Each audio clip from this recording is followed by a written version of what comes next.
চলছে আমের ভরা মৌসুম। আর এখন কিন্তু আমরা বাচ্চাকে 6 মাস থেকে খাদ্যে আম যোগ করে খাওয়াতে পারি। আসসালামু আলাইকুম, আমি শম্পা, নতুন একটি এপিসোডে আপনাদের স্বাগতম। আজ আমি আপনাদের সাথে শেয়ার করব মাত্র 2 মিনিটে কিভাবে আম দিয়ে 6 থেকে 2 বছরের বাচ্চাকে ঘরে তৈরি নাস্তা খাওয়াতে পারেন। বানাতে কিন্তু খুবই কম সময় লাগবে আর পুষ্টিগুণে ভরপুর। বিশেষ করে যারা ব্যস্ততম মায়েরা তারা চান কিভাবে বাচ্চাকে ঝটপট হেলদি খাবার খাওয়াতে পারেন। তো এটা এমন একটি রেসিপি। তো আমি আজকে আম রুটি দিয়ে একটি রেসিপি তৈরি করব, যা ঘরে তৈরি। আর রুটি কিন্তু আমাদের রেগুলার বাসাতে সবসময় হয়ে থাকে, কম বেশি প্রতিটা বাসাতেই। আর এখানে আমি রুটি নিয়ে নিয়েছি, একটি লাল গমের আটার রুটি নিয়েছি। আর লাল গমের আটাতে কিন্তু পুষ্টিগুণ অনেক বেশি সাদা গমের আটার চাইতে। তো এখানে আমি একটি বাটি নিয়ে নিয়েছি, আর এখন আমি এই রুটিটা কিন্তু টুকরো টুকরো করে ছিঁড়ে বাটির মধ্যে রেখে দেবো। চেষ্টা করবেন যতটা পারে ছোট ছোট টুকরো করতে, কারণ যেহেতু আমি 6 মাসের বাচ্চার রেসিপি তৈরি করছি, তারা কিন্তু শক্ত খাবার খেতে পারে না। আর এখানে যদি সিদ্ধ গমের আটার রুটি ব্যবহার করেন তাহলে কিন্তু আরও ভালো হয়। তো আমি ছোট ছোট টুকরো করে নিচ্ছি। আর এই রেসিপিটা কেমন বানাতে যথেষ্ট কম সময় লাগে, তেমনি কিন্তু পুষ্টিগুণেও ভরপুর। তো এখানে আমি সব রুটি টুকরোগুলো করে নিয়েছি। আর 6 মাসের বাচ্চা কিন্তু একটা রুটি খেতে পারবে না, আপনার বাচ্চারা যে পরিমাণ খায় ততটুকুই খাওয়াবেন। আর এখানে আমি ফর্মুলা মিল্ক নিয়ে নিয়েছি, আর ফর্মুলা মিল্কটা কুসুম গরম অবস্থায় আছে। আর এই কুসুম গরম ফর্মুলা মিল্ক আমি রুটির সাথে মিশিয়ে নেব। চাইলে যাদের বাচ্চাদের বয়স 1 বছর প্লাস তারা কিন্তু এখানে কুসুম গরম গরুর দুধও অ্যাড করতে পারেন। তো এখানে আমি পরিমাণ মতো দুধ দিয়ে দিয়েছি। আর এখন এই দুধ দিয়ে আমি 10 মিনিটের জন্য এক সাইডে রেখে দেব। যেহেতু আমি নর্মাল রুটি ব্যবহার করেছি আর রুটিটা একটু আগে তৈরি, সেই জন্য একটু শক্ত আছে। আর যারা সেদ্ধ আটার রুটি ব্যবহার করবেন তাদের ক্ষেত্রে 2 মিনিট রেখে দিলে এনাফ। তো ওইদিকে রুটিটা আমি রেখে দিয়েছি, আর এখানে আমি পাকা একটি আম নিয়ে নিয়েছি। আর আমটা আমি সাইড কেটে নিচ্ছি। আর এইভাবে আম কেটে আপনারা বাচ্চাদের খাওয়ালে কিন্তু 6 মাস থেকে আমটা বাচ্চাদের খেতে পারবে, আর ব্লেন্ড করেও খাওয়ানো লাগবে না। নর্মালি আম চিপে নিলে কিন্তু এক্সট্রা আঁশ থাকে, যেটা আমের লম্বাটে লম্বাটে।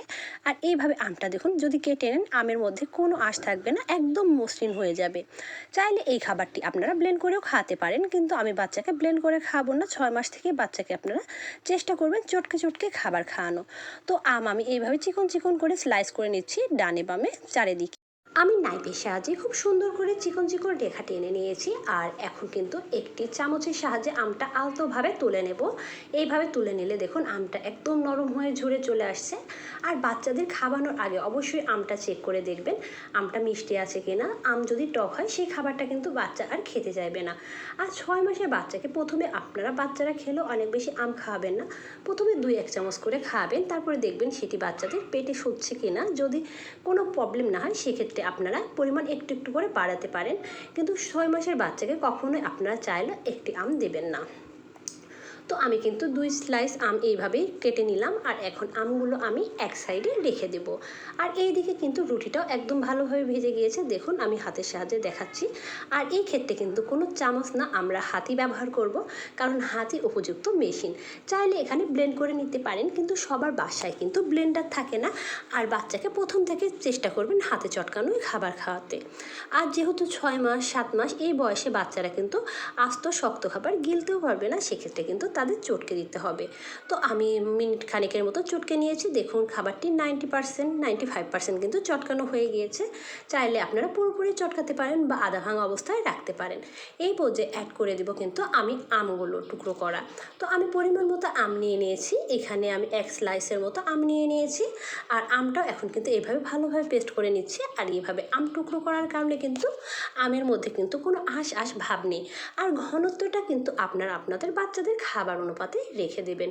আর এই খাবারটা কিন্তু আমরা নর্মালি বাসায় সকালে যে খাবারটা তৈরি হয় এটা দিয়ে পুষ্টিকরভাবে সকালে নাস্তাটা তৈরি করতে পারেন। আর চাকরিজীবী মায়েদের জন্য কিন্তু এটি হতে পারে হেল্পফুল একটি ভিডিও।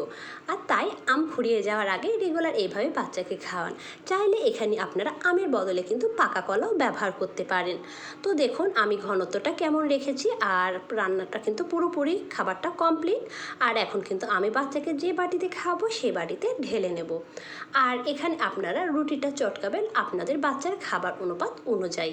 এখানে চাইলে আপনারা 2টা রুটিও চটকাতে পারেন। আর আমি যে পরিমাণ খাবার তৈরি করেছি তা কিন্তু 250 গ্রাম বাটির হাফ বাটি হয়েছে, যা কিন্তু 1 বছরের বাচ্চার জন্য এনাফ খাবার। তো দেখুন খাবারটাও কিন্তু কতটা সুন্দর হয়েছে। আর এই খাবারটা তৈরি করতেও খুব অল্প সময় লাগে আর পুষ্টিগুণেও ভরপুর। আমি সবসময় চেষ্টা করি ঘরে থাকা উপকরণ দিয়ে আপনাদের বাচ্চাদের জন্য পুষ্টিকর খাবার উপহার দিতে। তো আশা করি আজকের ভিডিওটা নতুন মায়েদের জন্য একটু হলেও উপকারে আসবে। আর যদি ভিডিওটি আপনাদের ভালো লেগে থাকে প্লিজ আমার ভিডিওগুলো আপনাদের ফ্রেন্ডস অ্যান্ড ফ্যামিলির মধ্যে শেয়ার করবেন এবং ভিডিওতে লাইক কমেন্ট করে আমার পাশে থাকবেন। আর ভিডিওটি এতক্ষণ দেখার জন্য আপনাকে ধন্যবাদ।